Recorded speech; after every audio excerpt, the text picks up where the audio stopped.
My fellow American veterans, my name is Jacque Fresco.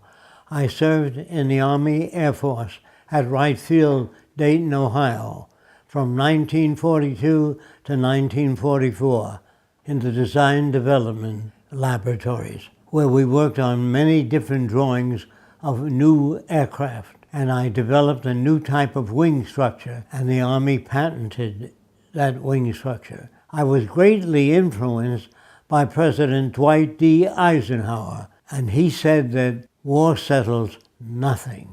And I was also influenced by Smedley Butler, who wrote a book called War is a Racket. He said, "For a very few, this racket, like bootlegging and other underworld rackets, brings fancy profits.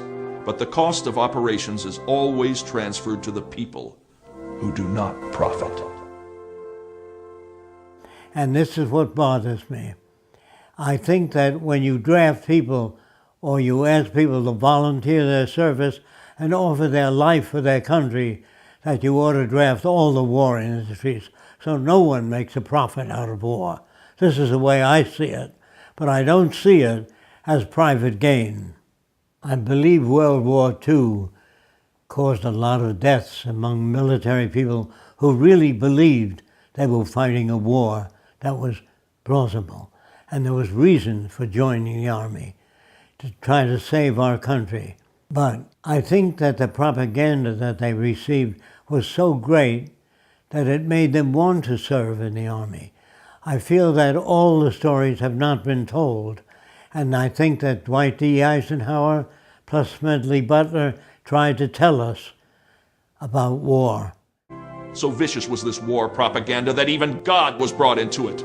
With few exceptions, our clergymen joined in the clamor to kill, kill, kill. To kill the Germans. God is on our side. It is His will that the Germans be killed. And in Germany, the good pastors called upon the Germans to kill the Allies, to please the same God.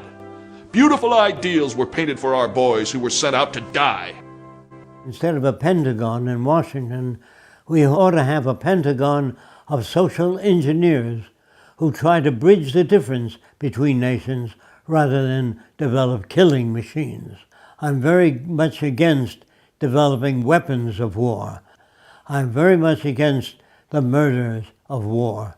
I would rather spend our time bridging the difference between nations and seeing where we can work together, what we have in common, and work that out.